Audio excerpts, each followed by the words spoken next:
Considering home security? Consider this. For 140 years, ADT has helped stop more crime than any other home security company. The yard sign isn't just a sign, it's a line in the sand. It's no wonder 5 times more people choose ADT to protect their homes. Visit ADT.com to learn more. For license information and terms and conditions, visit ADT.com.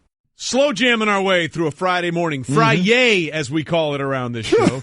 Glad you're with us. You know, that's what you call it. No, okay? No. You can go ahead and have that one, okay? Yeah. I'm going to let that be a Trey thing right there, Friday. I'm telling Stanzik, who is one of our wonderful people behind the glass, is telling us that's what the kids call it, Friday. Okay. So trying to be young, huh? Well, you know, yeah. the hair is a giveaway that I'm not really trying that hard. Also, the fact that you said the Twitter a little while ago. And you said the social media. Yeah. And what did President Bush say? The internet? Yeah, that's where we are. We need to get my son back. Is that the holy triumvirate? Holy the Twitter, smokes. the social media, and the internet. And one of the things somebody brought up, we did a little thing, had a little fun called Try Trey, and getting to know Trey a little bit, and ask him, you know, either what if type of questions or and one of the questions was, would you rather questions live 100 years in the past or 100 years in the future? And you said in the past, that way, not only for personal gain because you know some things, maybe you could help some people. Avoid some things that went wrong. Now, Christopher is saying you don't mess with the timelines, you correct a wrong, a bigger wrong replaces it. That's true. It's the ripple effect. You correct something, you don't know what else may happen because of it. None of us know that because it's. I understand the butterfly effect. I understand what they're talking, but none of us know that. Right. We've seen all these movies where it happens, but no one's ever gone back in time to actually do it. But all those movies, and how do you know that? Yeah. And all those movies are true. You think it's real? It's absolutely real. Okay. All right, then. Get out of here. Don't mess with history, man. I'm doing it. All right. I'm doing it completely for personal gain. Right. At least you're honest about it. Yes. I'm doing it for the good of humanity. I'm not going to try and be altruistic about it and screw up something else. Yeah. I'm just going to get mine. How does that sound? That sounds about right, there actually. You go. Okay. I actually respect that more than anything else you've ever said. So we are presented by Progressive Insurance. All phone guests join us on the Shell Pennzoil Performance Line. Stugotz will join us in a little bit. I'm sure he has some things that he's upset about and wants to get off his chest. Yeah, I know he and I might battle on one thing. Yeah, but I do have to say one thing. The Thursday night game between the Broncos and the Colts, there was a scary incident with the tight end Brandon Williams for the Colts on a special teams play. Special teams play, and it looked like just a tap of the helmet. He was carted off, and they had to cut off the face mask and put him on the board and put him on the cart. The good news here is that he's okay. He was released from the hospital, only diagnosed with a concussion. But I got to tell you, Mike, that shook me watching that because that was the second time in 10 days on a nationally televised game that we had seen a player carted off the field. And I was watching with my son, who played college football for a few years at Georgetown. And, it was real for him because one of his teammates, that happened to one of his teammates, Tyrell. He's doing fine. He's doing better now, but he's still trying to get through things. And, we're always glad to talk to him and see him doing well. But it hits you, man. And, the idea that was happening again, I don't know why it really got to me. And, I can't tell you how happy I am that I'm glad that he's okay. Well, I mean, listen, you had somewhat through your son, closer to a personal experience with this. We all saw what happened with Ryan Shazier. So much more we talk about with the head injuries, and that we haven't seen this in a while with the neck and the back, like you saw with Shazier and you saw with Brandon last night.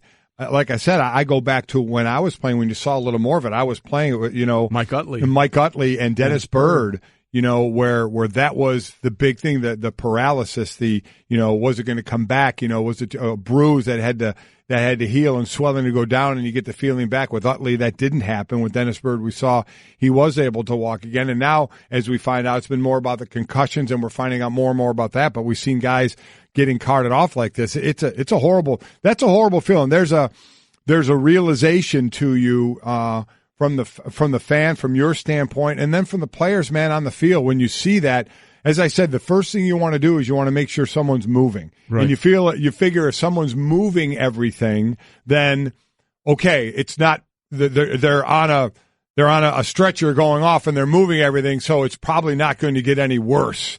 It's when Ryan Shazier isn't moving his legs that you're like, oh my God, what's going to happen here? So it is. It is. And a lot of time, after the Utley and the Dennis Byrd, they would do it on a more of an occasion. And a lot of times it was precautionary, where the player seemed to be fine, was moving everything, but they said, you know what, as a precaution, we're going to take you off on a backboard and a stretcher. So it's still tough to see, but a lot of it was more precautionary. So yeah, those are as I said, you see the blown out knees and the elbows and the ankles and all that, and you deal because that's part of it.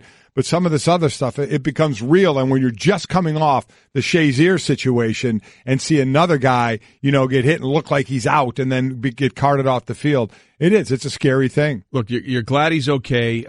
He's out of the hospital. Chuck Pagano said that he's back here. It's a scary thing. He's doing well. And he had, spinal stenosis, which is the narrowing of the spine. Right. When he was at Oregon, Chip Kelly had to tell him, hey, we don't think you can play football anymore. But he went somewhere else and played basketball for a while, but wanted to pursue this dream. And look, if this is what you want to do, go for it. But it really got to me. And I can't tell you how happy I was when I got up this morning and I saw the news that he was okay, because seeing it again that quickly, it just really. The first thing you're looking for is how they leave the field, and then you want reports right away. How they doing?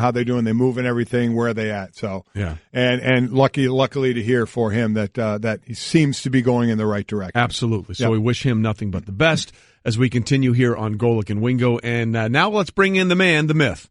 He's just the man. He's there's no myth to him. He's a rock solid guy. Yes, Stugotz from the Dan Le Batard show joins us. Yeah, you are.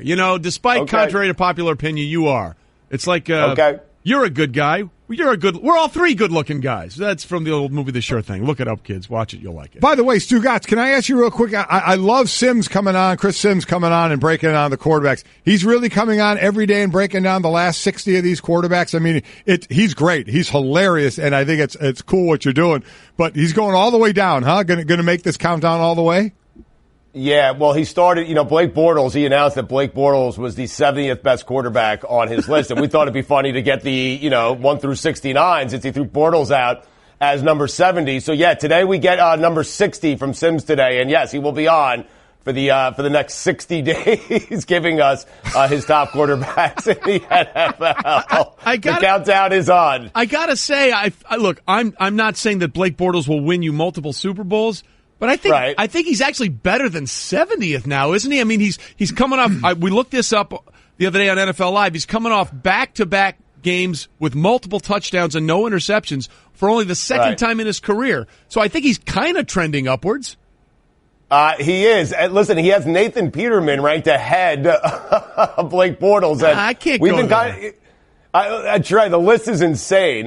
So we're going to mock Sims. We asked him yesterday, there is there's potential here where Blake Bortles is holding up a Super Bowl trophy, and Chris Sims is going to have to go back and revise this list and apologize to Blake Bortles for putting C.J. Beathard ahead of him on his list. C.J. Beathard. Yeah.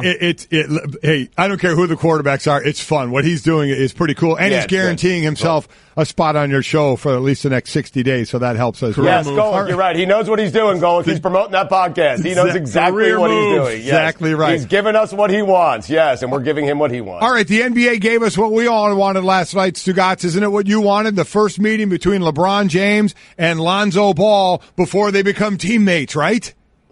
Why, Mike, you don't think they're going to become teammates? No. You think that LeBron's going to stay in Cleveland? Yeah, Is that what you think? Yes, I do. I do think he would do that before he goes to L.A., yes. See, now, Mike, I'm with you on L.A. The L.A. part of this is strange. I don't think he's going to stay in Cleveland, but to go and play with Lonzo Ball and Brendan Ingram and those guys, I don't think it's enough in L.A. for LeBron to win titles. And at this point, that's all he cares about is tacking on titles to his resume. So I'm with you on the Lakers, unless somehow he is having conversations with, Paul George's and Carmelo Anthony's, and I still don't think that's enough to get past the Golden State Warriors and the Rockets. I could see him going somewhere, though, like Philadelphia or the Houston Rockets. It's going to depend on whether the Rockets win a title this year, because if they don't, then LeBron can go there and say he's the reason that they won the title. But I think there is zero chance that he is coming back to Cleveland next year, Mike. There is zero chance. Why do you That's say, the Cleveland fan in you, man. That's the bias. That's the bias coming out in you. No, it's not the Cleveland fan in me, Stugotz. They're in the finals every year. So why would he stop going to the final? If he can still have a team around him to go to the finals, I know it's going to be tough to win. I certainly get that. Why do you chance that by going somewhere else when all he's about right now is championships? Mike, he's getting to the finals, you're right, but he's usually losing with Cleveland when he gets to the finals. And at this age, I can't believe it. I am shocked that LeBron has played in every game. He is playing this many minutes. He is carrying the load still this much on the team. And, Mike, those are the reasons. Like LeBron having to play 40 minutes a night and give you nearly a triple-double every single night just so your team has a chance to beat the Lakers, who aren't very good. That's the reason. I think it's become too hard for him, and he wants to go to a place where maybe it's easier, where maybe he can play 30 minutes a night and kind of cruise through the regular season and then, pick up his game and pick up the minutes in the postseason. And that's what he can do if he's playing with Embiid and Simmons in Philadelphia or Harden and Chris Paul in Houston. I can't imagine he's going to stay there with Kevin Love, with a team that's aging, and Isaiah Thomas is going to be a free agent after this season. Right. I get what you're saying there, but that also means that LeBron won't be the dude. Okay, and one of the reasons Kyrie left because he wanted to be the dude in Boston, and it's working out well for him.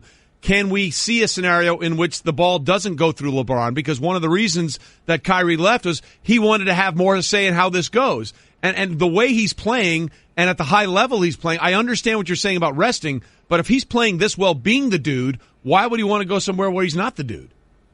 Well, Trey, are we saying that LeBron James is not the dude anywhere he goes, even if he went to Houston? You just said, Brett, play 30 minutes and sort of coast through the regular season.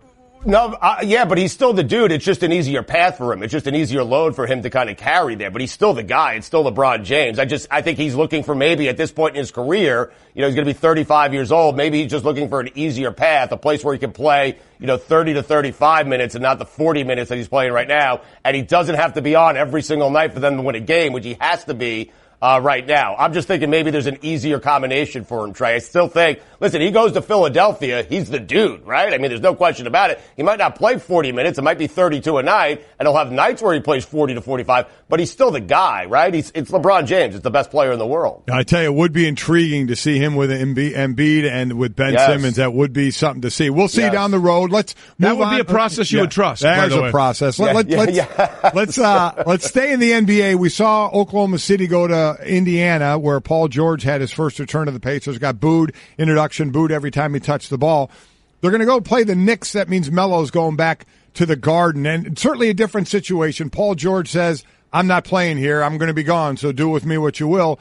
Carmelo tried to hang around there for a while. It wasn't him that was looking bad a lot in the situation that was going on. Then he does end up eventually agreeing to leave. How do you think he gets treated when he goes back to the Garden? Mike, it doesn't matter what he did, right? We're going back to New York. These are Knicks fans, right? And they are mad. Knicks fans are just mad, not because of Carmelo Anthony, just because of the totality of the last 20 years of Knicks basketball. He's going to get booed. I know Phil Jackson was a guy that took the brunt of it over the last couple of years, but the reality is Carmelo came there, and what came with him are all sorts of expectations that were just never met. And because of that, Knicks fans are going to boo him. And here's the thing that I think drives Knicks fans crazy, and I'm one of them. Carmelo, in that final year in Denver, could have just sat there and played out the season. But no, he demanded the trade, and the Knicks had to trade basically their entire roster at the time to get Carmelo Anthony, where he could have just sat in Denver, waited, and then signed with the Knicks in the offseason, and they could have kept all of those guys, Gallinari and Wilson Chandler and all those guys. I'm not saying it would have made a difference, but Knicks fans are kind of upset about that. And then he just didn't meet the expectations. That's it. That's the bottom line. And therefore, he's headed back to Madison Square Garden. He's headed back to a place that is frustrated with the Knicks organization over the last 15 to 20 years. He's going to get booed in a big, big way tonight. There will be no standing ovation for Carmelo Anthony. Much in the same way. And there shouldn't be. Yeah, much in the same way Paul George got torched when they went back to Indiana. Okay, let's move on to baseball. And obviously it's been an interesting start for Derek Jeter as the face of the Marlins franchise. I get it. He's not really he's the one that they're asking to make all these decisions. And are you still mad at Jeter for how this thing is going down? Not nearly as mad as Dan is, because Miami and the Marlins mean more to Dan than they do to me. I love the city. I've been down here for 20 years. I don't particularly love the organization. I'm just not a fan of Marlins baseball. I do feel bad on behalf of the city of Miami. Guys, this goes back a long way. This is the third or fourth time they've torn down the team. And so we're just lashing out at Derek Jeter. And I'm not even certain Derek Jeter is the main problem here. You can look back at the past ownership group. You can look at Rob Manfred in Major League Baseball for allowing this sale to go through, knowing Derek Jeter was going to strip the team apart, which doesn't sit well with a lot of people down here.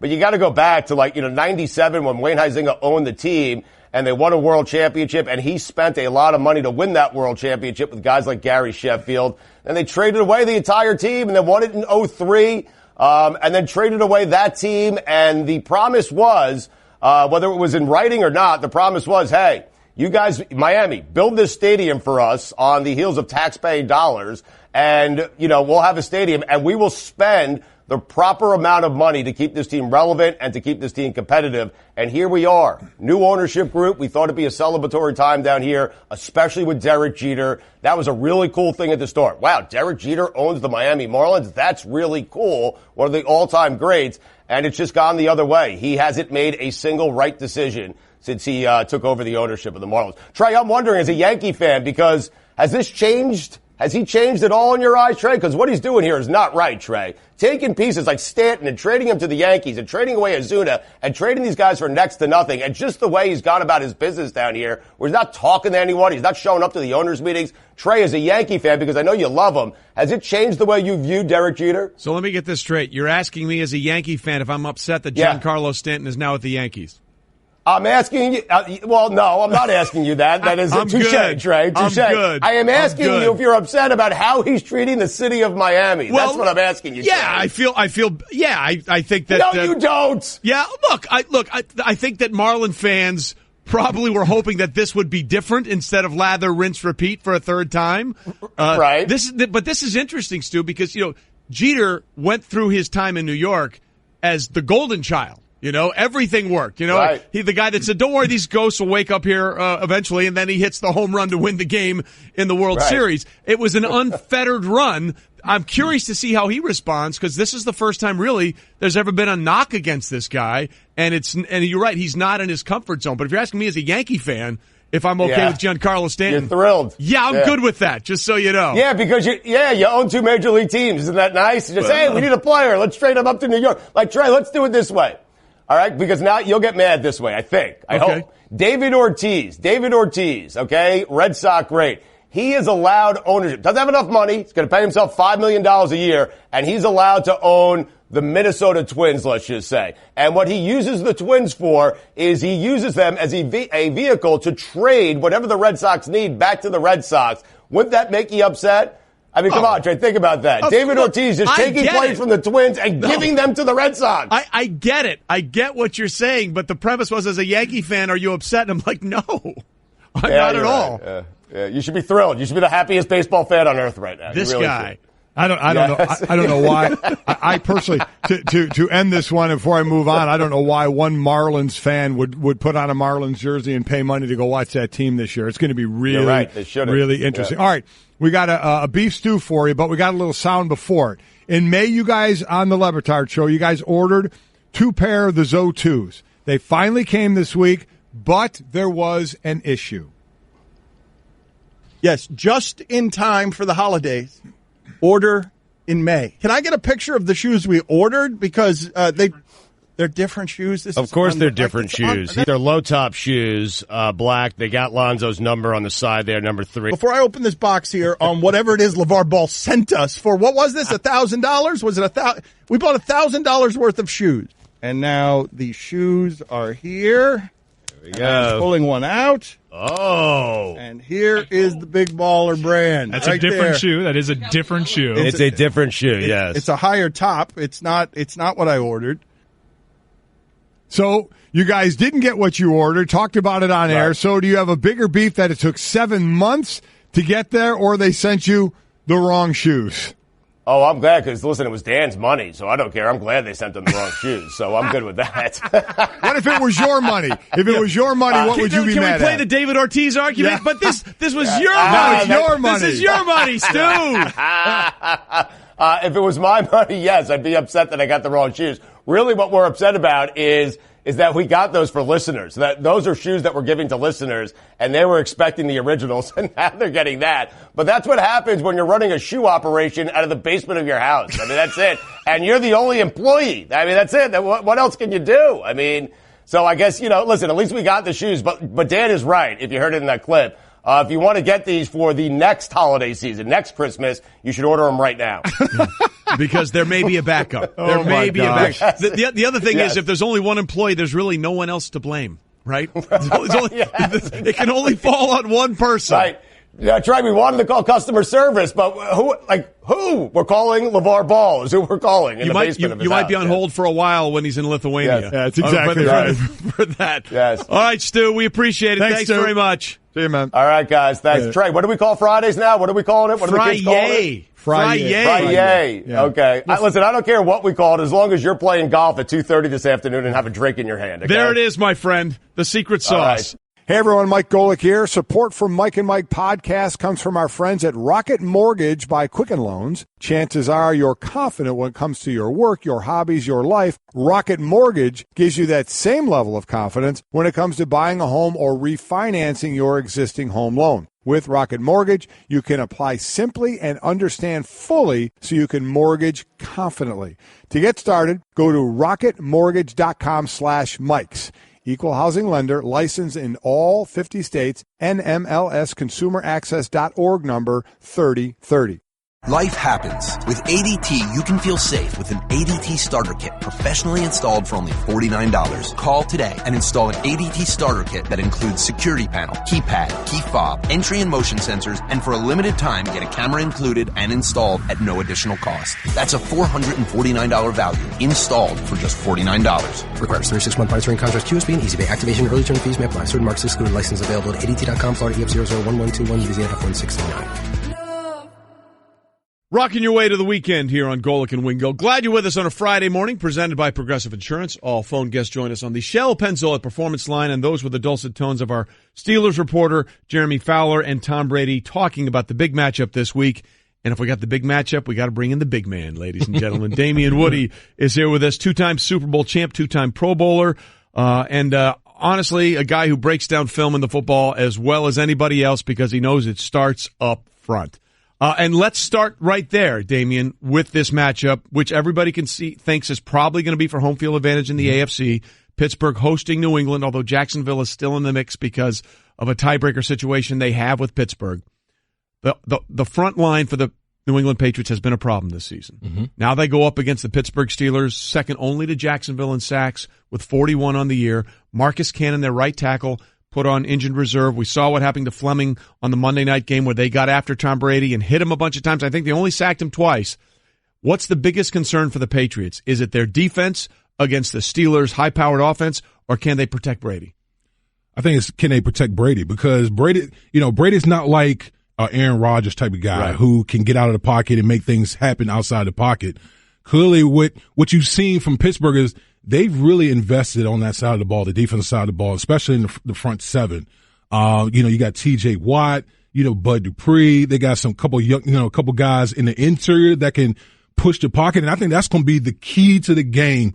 We always talk with Brady. You got to get him off the spot.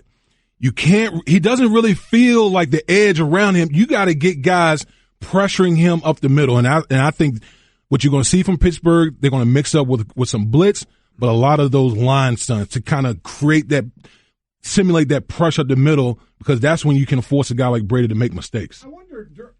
I wonder during a week like this. Hold on. Wait, we got to put the ball. Hold on. Can we do that again? Up, I heard that like a couple times. Is this like a? We're like horrible play that again. Play that.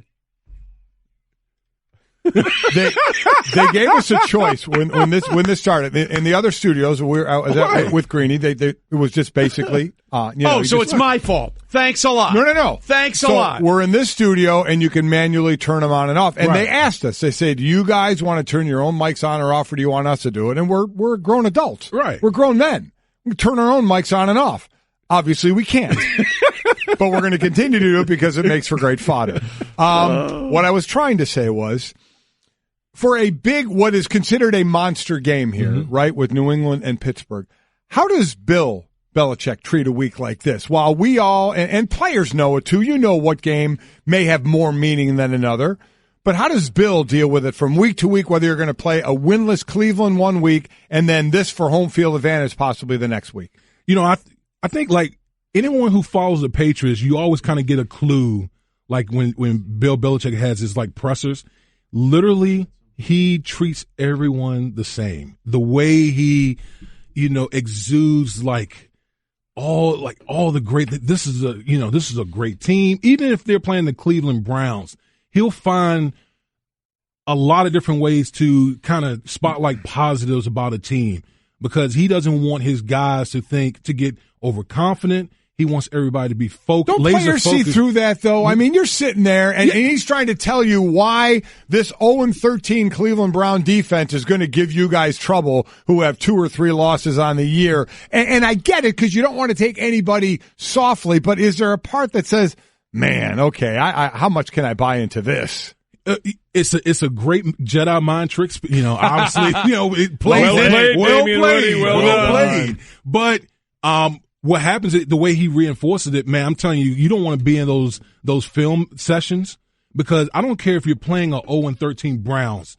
Like he will bring down the thunder on you if you're not on top of your game in those film sessions. And it's the same every week. And I think that's one of the things that made Coach Belichick so great is that he doesn't try to deviate depending on who the opponent is. He is the same guy and he prepares the team the same way every single week, and that's why those guys come out so laser focused regardless of who the opponent is. Well, that's the interesting thing because Mike Tomlin has sort of taken the exact opposite approach here. Which is surprising. He started, I think, after the Packers game, alluding to, hey, now we got this showdown in a couple of weeks. It was almost like his team needed to hear it, and this is what he had to say finally now that the matchup is here. I love it. It's good to be in big games. It's better to be in big games than ones that nobody's watching. We better be appreciative of the spot and not resist it in any way, but embrace it because this is what we've been fighting for since March. To be in these type games against these type people, why would you fight that? It's just, I get that's how everyone feels, but why? It just seems, I don't know, it just seems so counterintuitive, right? Bell's like, hey, it's a game. We're on to Cincinnati. Right. This is the next game. He's been talking about this game for 3 weeks now, and the problem is when you do that, and let's say you don't win, what's the temperature of the room going to be? We all know, there's even flows in a season. Right. And, 1 week you can have – the worst thing you could be in a football season is on an emotional roller coaster. And there are different styles. Coaches have different styles. I get it. Coach Belichick has been very successful doing it his way. Mike Tomlin has been successful doing it his way. I'll say this. When was the last time the Steelers had a big time win against the Patriots? Since Ben's got there, they're 3-7, including the playoffs. 3-7. It just hasn't happened for the Pittsburgh Steelers. So I think Mike Tomlin's really trying to shine a spotlight. Guys, we haven't beat these guys in a meaningful spot in a while. Right. Let's get it together. If we could beat this team, think of the momentum. Think of how it would help our psyche going into the postseason because that's really the Patriots have really been the Steelers' biggest nemesis as far as getting back to a Super Bowl. A lot of good games going on this weekend. One involves a quarterback coming back in Aaron Rodgers as the Packers go on to take Carolina. If they lose this game, I think they're going to be done. If they win, they still have a shot. What's your I still like Carolina in this game, even though we've seen Aaron come back from a long layoff the last game of the season against the Bears and destroy them to get into the playoffs. What's your expectation of an Aaron Rodgers coming back? The one thing I'm going to watch, is he going to be the Aaron Rodgers that we saw pre-injury? Because, he got hurt. Rollout Rodgers. Right, exactly, because he got hurt in the Minnesota game doing what he does best, and that's making plays outside the pocket. Now that he's come back from that surgery, are we going to see that same type of guy, or is he going to be more cautious, play from the pocket, which in effect hurts Aaron Rodgers because of his playmaking ability outside the pocket? Again, like you said, I like Carolina's game, their defense, the way they can get after a quarterback, but I'm really interested to see how does Aaron Rodgers play like the Aaron Rodgers that we've been accustomed to seeing. Well, that's the thing. If you're coming back, you have to be that guy, right? You have to be all in. Right. You have to be the guy that was I don't want to say swashbuckler, but the guy that just can make second-level plays. In other words, the first play's not there. I'm going to use my mobility because he is sneaky mobile. Oh, absolutely. And make that big play normally to Jordy Nelson.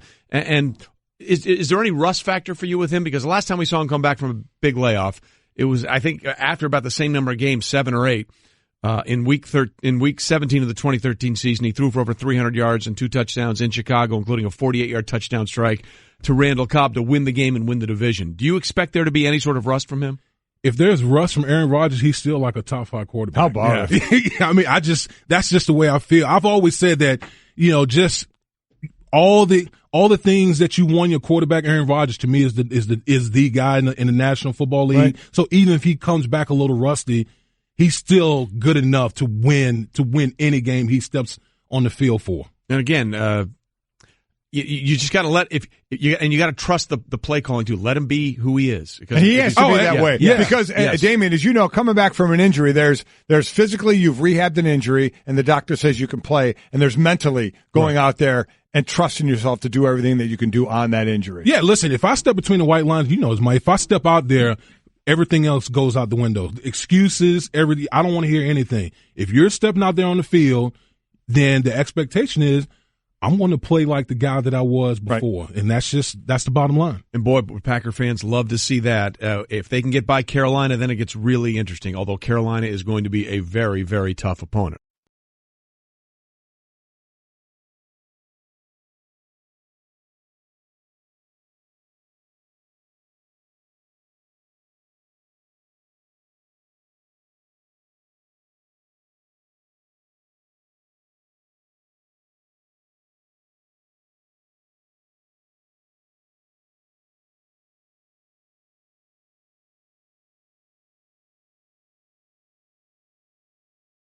Damien Woody in studio here, looking at the NFL games coming up this weekend, and we are also kind of doing a Would You Rather set with Damien with Trey to kind of get to know Trey a little bit. And I like this one here, and it has to do with the championship. And I also notice, why do you have a Super Bowl ring? I never see you wear that. Why all of a sudden you're wearing a Super Bowl ring when you're sitting next to a guy who played in the year 9 years and never got to the second round of the playoffs? Do you want me to? Are you like sensitive? Right? Do you want me to take it off? You know what? Does it bother you? Yes. Yes, it does. I'm sorry. I'd like you to leave. My wife gets me dressed, so sometimes. So she laid it out for you? Yeah, sometimes. Yeah. Well, I can't say anything then. I mean, that's because that's just fantastic. I figure there's a reason you have it on. I'm sure we'll find out at some point later today what that is. But in a Would You Rather, Travis asked, would you rather make the championship-winning play but never play another down after that, or be a starter your whole career but never win a championship? That's actually a great question. That is a great question. Big man? As he's wearing a ring over there, but polish that thing up, baby. But make polish that thing up. So say it's basketball. I don't care. Anything. Game winning, you won the championship because of what you did, but then you're done. Or you're a starter your entire career but never win a championship. I want to be part of that exclusive fraternity that wins a championship. Yes, and then you're the reason why. Yeah, I mean, you not only won set it up, but you have that for the rest of your life that you're the reason why. Yet you are done. No one could ever take it away from me. That's true. So I'll take that. I think I would probably take that as well because you don't have one, right? Again? I just said that. Seriously? Was that shade? No. Why? John Dorsey over here just lobbing stuff up. Why I'm asking that? Because that means it takes away everything else you did in your career. Everything else. Well, but nothing else equaled making that game-winning play. You know, there was a hockey player, and then hopefully I could monetize it. There it is. Oh, did I say that out loud? Yeah, there was a hockey player named Mike Gartner who was once out. I mean, at one point he was the leading scorer in the NHL, and they said, "Would you give away all your accomplishments for one Stanley Cup?" And he said, "Honestly, I don't think I would. Look, I wanted to win a Stanley Cup, but I'm proud of the things that I accomplished in this game. I'm proud of the things that I've done, and I get that the ultimate goal is to win." But he did a lot and achieved a lot. Well, the question we would ask people sometimes is, if you're in the Hall of Fame but never won a championship, would you give up your Hall of Fame status to have won a championship? Oh, that's no. That is the ultimate. No, I wouldn't either, man. Hey, no. As much of a team guy as I was, and we were in a team sport, Right. I mean, you had to rely on the guy next to you. I don't think I'm giving up my Hall of Fame to give that up for a because championship. the Hall of Fame is about individual excellence at what you chose to do. Yeah. That's why I hate it when rings are considered for the Pro Football Hall of Fame, because it's not about did your team win a championship. It's about were you among the very best that ever played the game at your position. That's what the Hall of Fame is about. You do realize I'm in the Radio Hall of Fame. That's and in the Wrestling Hall of Fame, and in the Wrestling Hall of Fame. Yeah, but you know what? Unfortunately, that's not for wrestling. I got it as for being they call it a great American or something like that. Did you ever see the movie Beverly Hills Cop? The lie was working. I know. I know. What are you doing? As I was being inducted to that Hall of Fame, I'm watching these like wrestlers, and I wrestled in high school and college, but watching these wrestlers go in for wrestling, I'm like, God, I wish I was going in for wrestling. I wish I was you went great. in, bro. I know. You went in. I know. That's all that matters. In 100 years from now, I could say I was a wrestler. And you can go back in 100 years and tell people you're in the Hall of Fame. So either way it works. There you go. Okay, Rams, Seahawks. Really, this is a game the Rams have to win, right?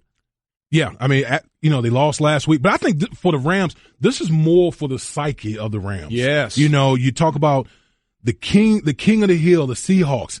If you're the Rams, you go out there and beat the Seahawks. Yeah. Think of the momentum that you would have, like going into the postseason, as opposed to, boy, you lost last week, then you lose to the Seahawks. They've accomplished a lot this year as far as kind of changing the narrative of the team. But boy, that would be a downer if they lost to the Seahawks. Is there an effect of Seahawks have been in big game situations a ton, and this is a team in the Rams, while they're playing well this year, you want to talk about rubber meeting the road. You're in December. You lose this game, you lose the division lead. You're in Seattle.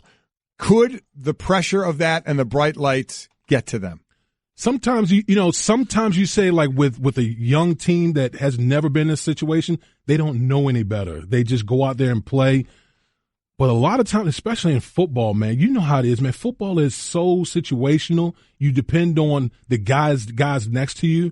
And that, to me, that really, really matters in big games like this. Coming down the stretch. So along those lines, take us in the weeds for this one. They're going to Seattle. We know how hard it is to hear, and that affects the offensive line more than anybody. Yes. So tell us what goes on and what will have to go on in that Ram offensive line so they're not getting off the ball late or not giving up 5 yards, and just how difficult it is when you can't hear. Listen, your peripheral vision has to be on point because playing up there in the Pacific Northwest, you can't hear a thing, especially you talking about a divisional game in December, two teams that's vying to go to the playoffs. I mean, that place is going to be nuts. So, as a Ram offensive lineman, the worst thing you could do is jump off sides. Now you're 1st and 15 or 3rd and long. Get behind the chains. It plays right into the way the Seahawks are built defensively with that front. So you're just trying to stay ahead of the sticks. That's the best thing you could do. Be methodical. Try to keep Russell Wilson on the sideline as much as possible because that dude makes big plays in big games. Well, look, he's probably not going to win it, but you can make a really compelling case that Russell Wilson is the MVP of this coming league. Down the stretch. He's been playing. If it doesn't come through Russell Wilson, they have no offense whatsoever. Big man, yes. Great to have you on the show. Thanks, NFL man. Live today, right? NFL Live. Got the tape off against Teddy Bruschi. I'm ready. That's why he brought the ring. I figured there was a reason That's why for he it. brought the ring. That's right. Yeah. Considering home security? Consider this. For 140 years, ADT has helped stop more crime than any other home security company. The yard sign isn't just a sign, it's a line in the sand. It's no wonder 5 times more people choose ADT to protect their homes. Visit ADT.com to learn more. For license information and terms and conditions, visit ADT.com. We're delighted to be joined by Stephen A. Smith, who joins us on the Shell Pennzoil Performance Line from Philadelphia. Stephen A., we'll get into the game tonight in a little bit, but what was your takeaway from the game that Lonzo played in his first matchup against LeBron last night? Well, listen, I'm just looking at Lonzo, whether it's a good or a bad game with him. What I take away from anything watching him these days, I'm looking for aggression, guys, and the aggression is inconsistent. The assertiveness is inconsistent. That's what I want to see from him. I don't care how ugly his jump shot is at this particular juncture or what have you. He clearly has a high basketball IQ. He pushes the ball up the floor occasionally. When he does that, he's constantly looking to make the right play. He's a high IQ basketball player, highly intelligent and capable of running a show. But when you're the number 2 overall pick in the draft, you've got to accept the responsibility that comes along with being that high of a pick, particularly when it's for the Los Angeles Lakers, and specifically the first pick that Magic Johnson has made as president of basketball operations for the franchise. You're the new guy. You're the franchise. You're the face of the franchise. You're the orchestrator of, the reinvigorated Showtime to some degree.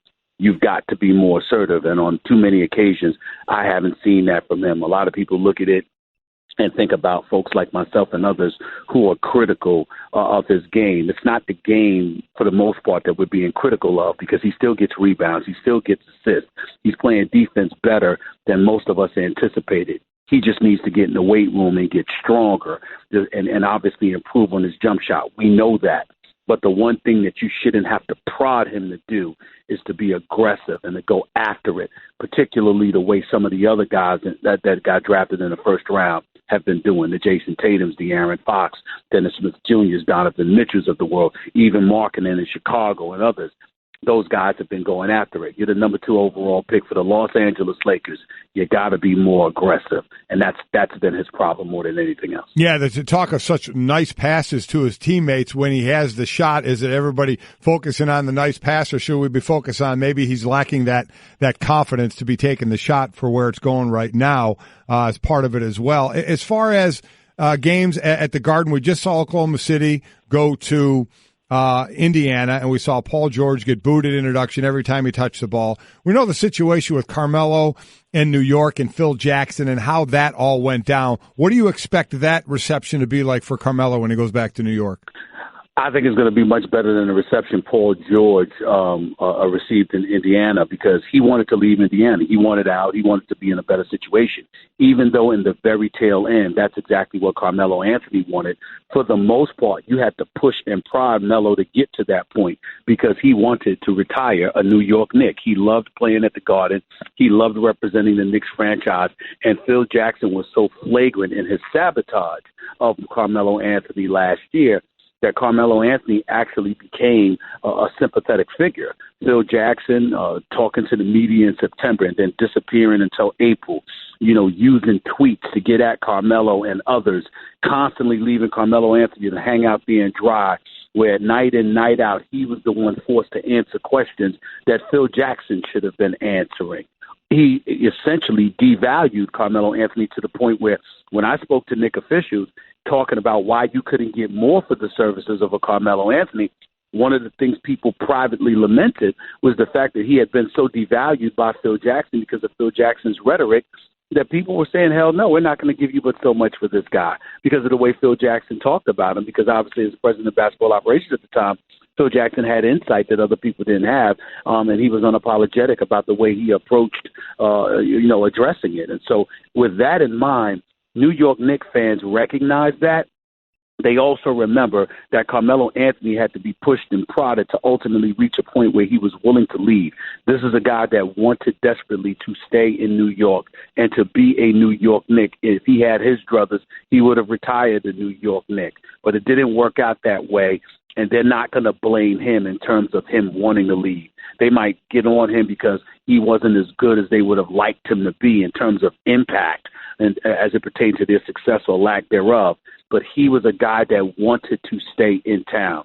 They're always going to remember that about Carmelo Anthony, and he's always going to be welcomed by New York Knicks fans because of that reality alone. Stephen A. Smith with us on Golic and Wingo. Starting on January 2nd, the Stephen A. Smith Show will be heard nationally on ESPN Radio and the ESPN app from 1 to 3. All right, Stephen A., you're in Philadelphia for part of our All Access with the 76ers as they try and end a 16-game losing streak to Oklahoma City. You're going to be interviewing Sixer star Joel Embiid coming up on First Take. What are the things you want to get out of Joel as we get set for this All Access tonight? And I'm just looking forward to talking to him. Apparently, initially we were going to talk to Ben Simmons as well. And from what I'm told by, because I covered the Sixers for so many years, working for the Philadelphia Inquirer for 17 years, I was told that Joel Embiid specifically asked to sit down with me. So evidently he's going to get at me because he wants to address the process or my feelings about the process. Well, he can do that. I'm looking forward to that conversation. But also, he's arguably the best big man in basketball. He's incredibly gifted in an era where it's clearly become a guard-oriented game. He still manages to fit right in because of the arsenal that he has on the offensive side of the ball.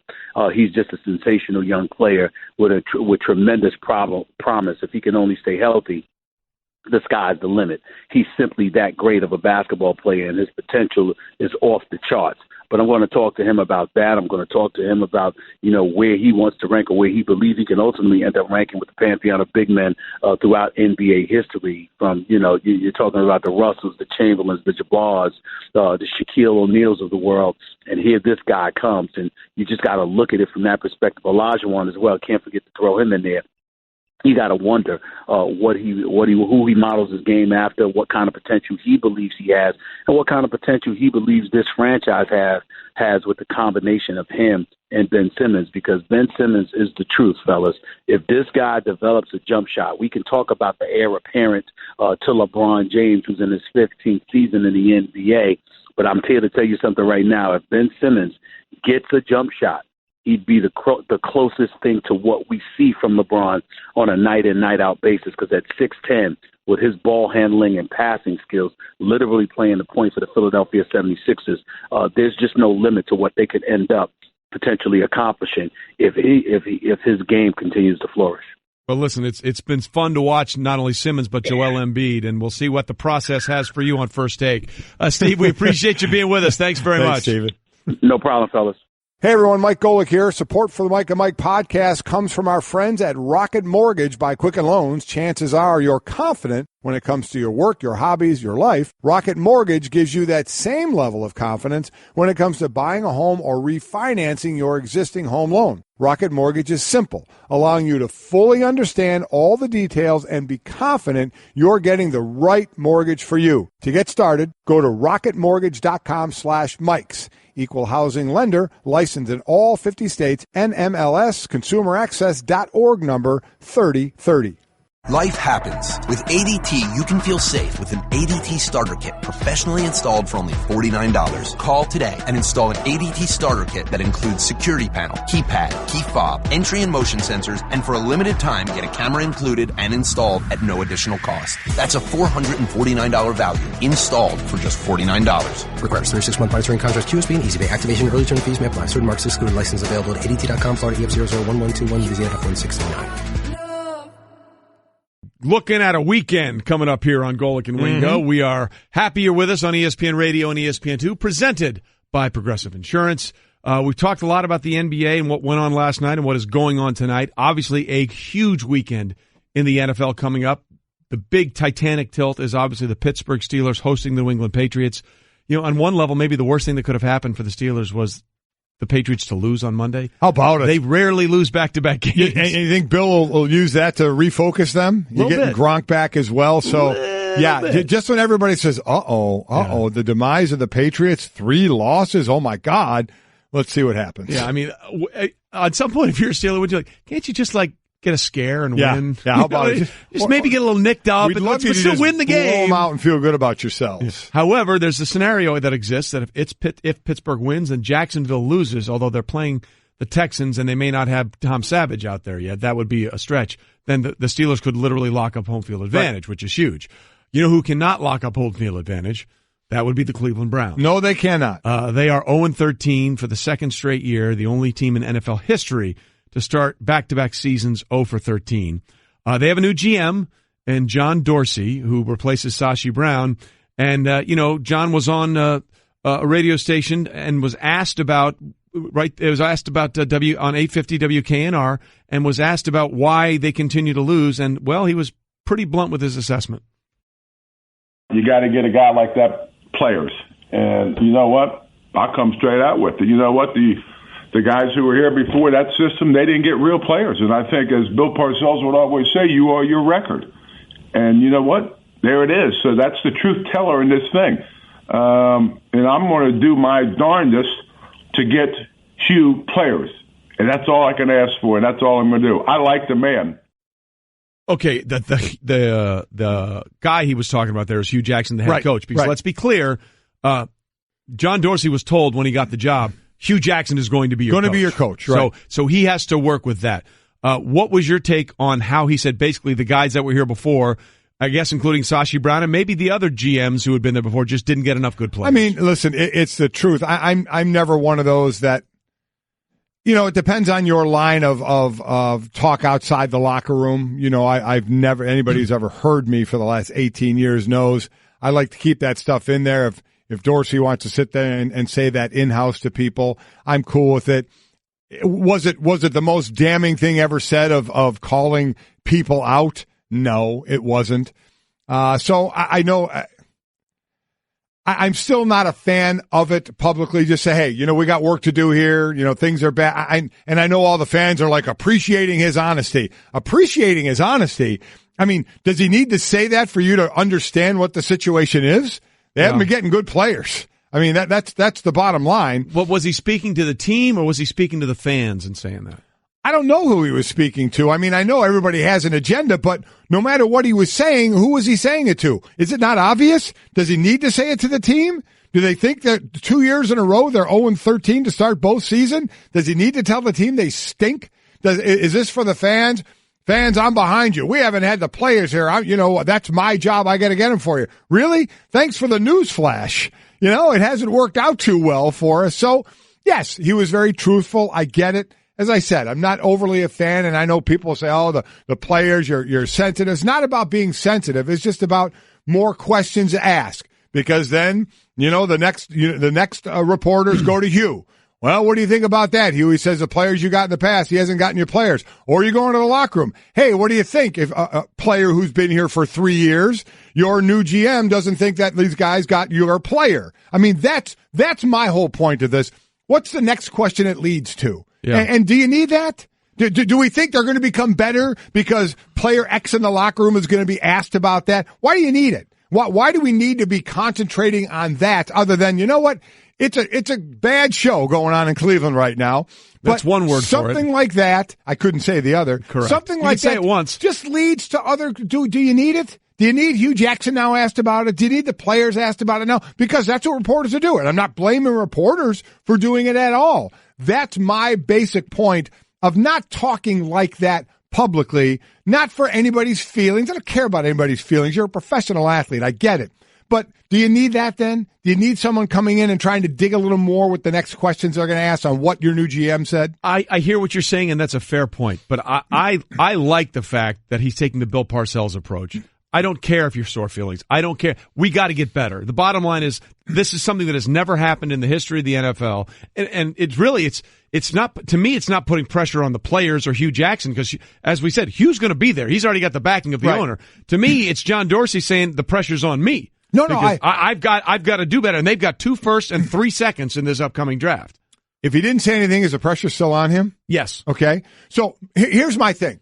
When something is done for a team, you like to think it's calculated, right? Not so much when a player talks, but when a coach talks, correct, or maybe GM talks, it's calculated.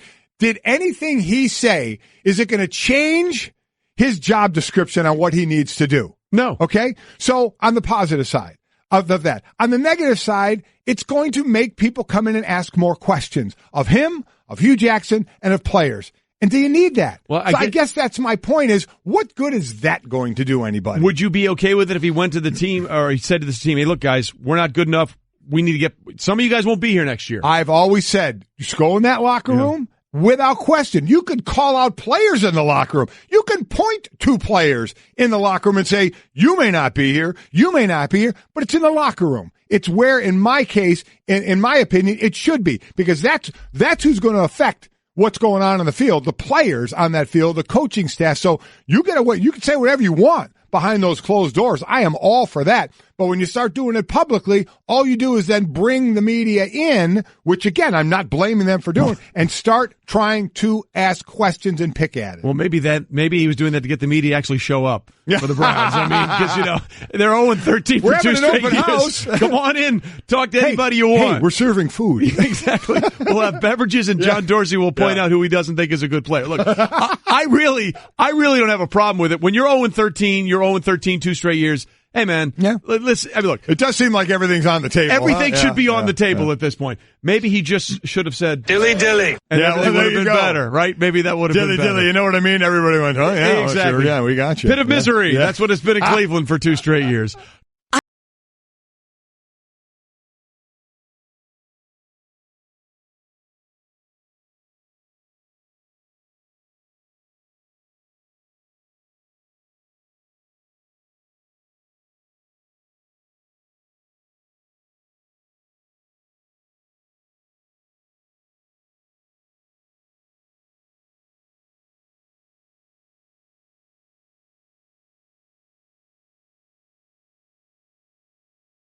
About Jets at Saints. Saints sitting there, the top of the 9-4. Carolina also 9-4. Carolina hosting Green Bay.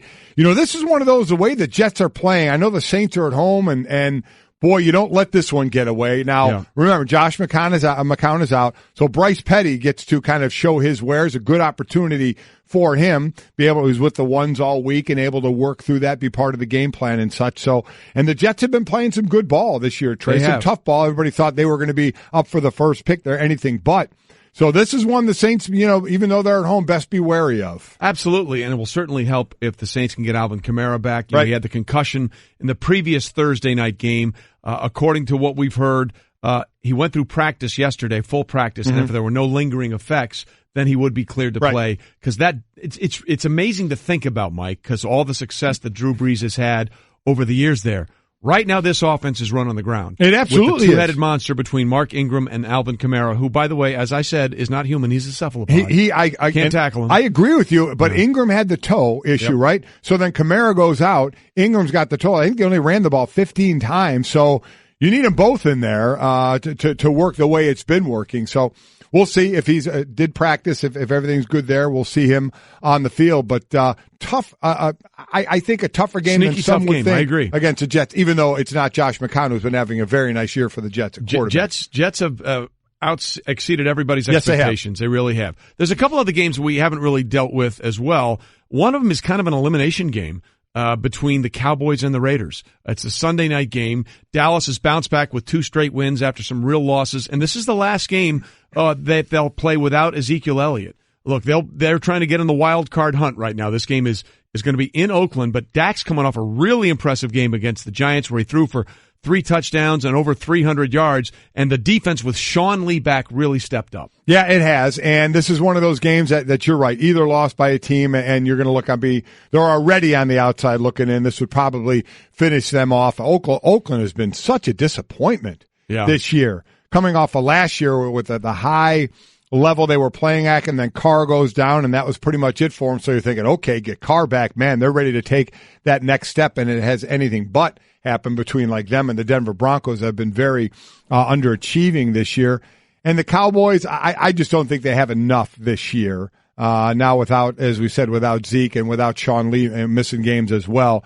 Too inconsistent, I think, to be any kind of playoff threat, even if they were to get in, and I don't think they're getting in. Right. Look, they got to go play Seattle, and they'll finish up with Philadelphia. And depending on what's up going on with with Philly, Philadelphia, right, they may need that game or they may not need that game. And we haven't talked much about the Chargers and Chiefs either. That's a Saturday night primetime game. It's in Kansas City. Chargers lost that home game in L.A. earlier this year.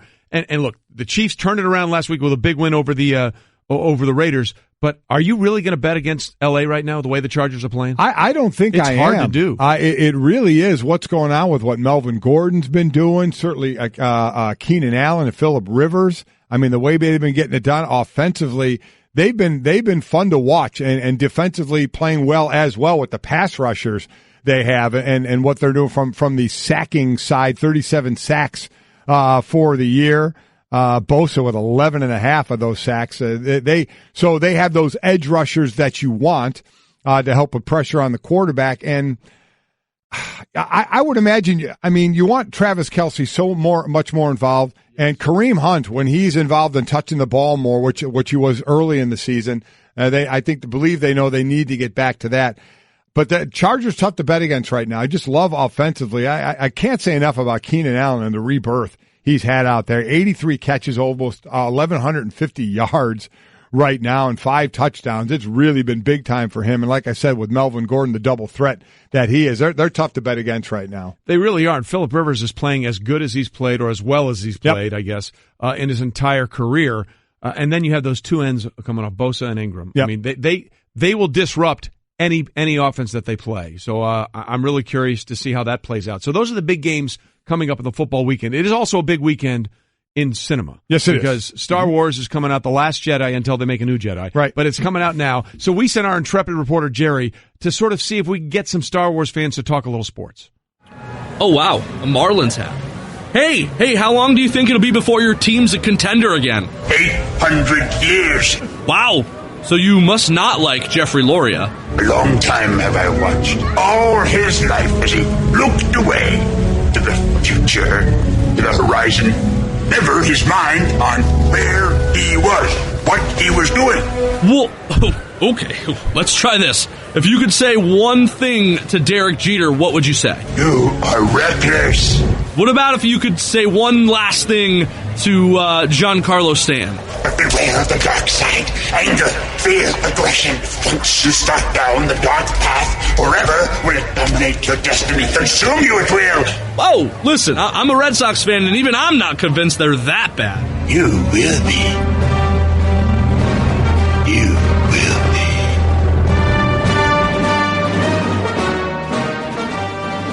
There you go. That just got to fit pretty good, actually. It's nicely done. Reckless. Reckless. You will be. So we'll see how that plays out, and we'll see, of course, how the Star Wars premiere plays out. Lots of huge games in the NFL coming up on Week 15. And, of course, don't forget our All Access. Right. All day long throughout ESPN's platforms on radio, television, digital, everything for the Sixers game. I didn't tonight. even ask. Are you a Star Wars guy? You going to go see this? Yeah, I'm going to go see it. Yeah, I mean, are you heavily in? I'm not dressing up wise. I changed out of my Stormtrooper outfit to come down to do the show. No, I'm not that bad, but I will go see it. I'm going to go see it. You're going to go see it, right? Oh, absolutely. Will you see it before we talk Monday? No, I doubt it. I doubt I'll get into a theater before that. I like your chances. Yeah, there you go. All right, so thanks for being with us. Hey, wherever you're doing and whatever you're doing, have a great weekend. This is Golic and Wingo. We'll see you later.